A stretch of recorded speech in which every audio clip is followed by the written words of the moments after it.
चरागों से न पूछो कि बाकी तेल कितना है, चरागों से न पूछो कि बाकी तेल कितना है, ना ही सांसों से पूछो कि बाकी खेल कितना है। पूछो कफन में सोए हुए इंसानों से कि अगर अमल अच्छा हो तो कफन में चैन कितना है। दोस्तों, अगर आपके कान दर्द ना करें तो इस वीडियो को पूरा ज़रूर सुन लेना। इंशाअल्लाह दिल में लगा जंक और दिमाग में भरा गंद सब धुल जाएगा और बहुत कुछ सीखने को मिलेगा। अगर ये वीडियो आपको पसंद आए तो इसे लाइक करें। अगर आपने अभी तक हमारे यूट्यूब चैनल को सब्सक्राइब नहीं किया है तो चैनल को सब्सक्राइब करके बेल आइकन ज़रूर दबा दें। तो चलिए वीडियो शुरू करते हैं। दोस्तों, हज़रत उमर बिन अब्दुल अजीज़ किसी जनाजे के साथ कब्रिस्तान गए। वापसी पर आपको काफ़ी देर हो गई। जब काफ़ी देर बाद आप वापस आए तो आपके दोस्तों ने पूछा कि हज़रत आप देर से क्यों आए हैं। तो आपने जवाब दिया, भाइयों जब मैं मैयत को दफनाकर वापस लौट रहा था तो एक कब्र ने मेरे पाँव रोक लिए और मुझे आवाज़ देकर कहा, ए उमर, क्या तुम जानते नहीं हो कि मैंने तेरे दोस्तों के साथ क्या मामला किया। मैंने कहा, ए कब्र फिर बता तूने मेरे दोस्तों के साथ क्या मामला किया।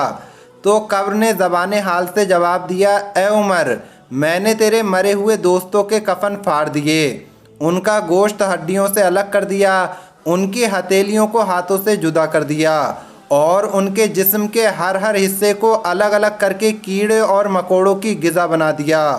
ये सुनकर उमर बिन अब्दुल अजीज़ खून के आंसू बहाकर कहने लगे, ए लोगों, दुनिया की ज़िंदगी बड़ी ही मुख्तसर है, यहाँ की इज़्ज़त एक धोखा है, ये जितनी तेज़ी से आती है उससे ज़्यादा तेज़ी से वापस चली जाती है। कब्र के ऊपर पड़ी हुई मट्टी को सिर्फ मट्टी का ढेर ना समझें, क्योंकि उसके अंदर हसरतों और शर्मिंदगी का अंबार होता है। ये वो अदालत होती है जहाँ पूरी ज़िंदगी का हिसाब सिर्फ चंद सवालों में करके फ़ैसला सुना दिया जाता है।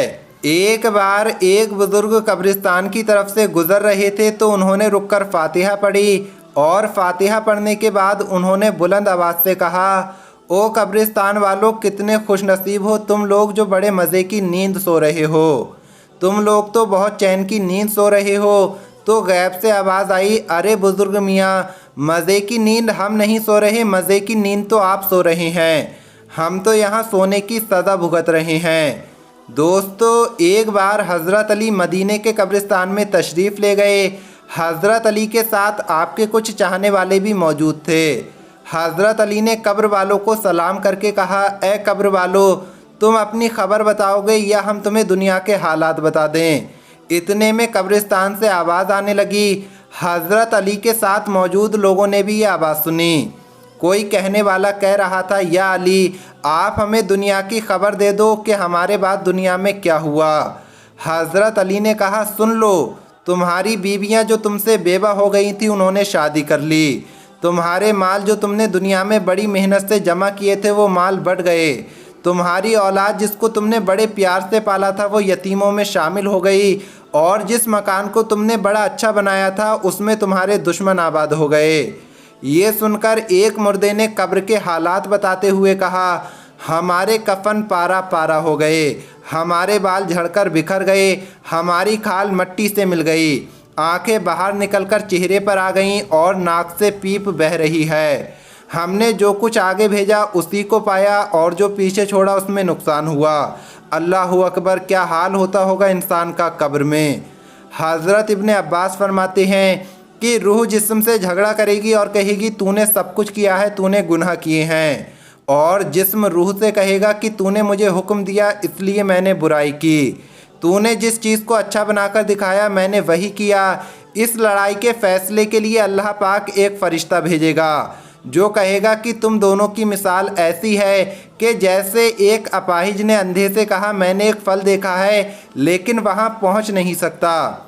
फिर अंधे ने कहा कि तू मेरे ऊपर सवार हो जा और फल तोड़ ले।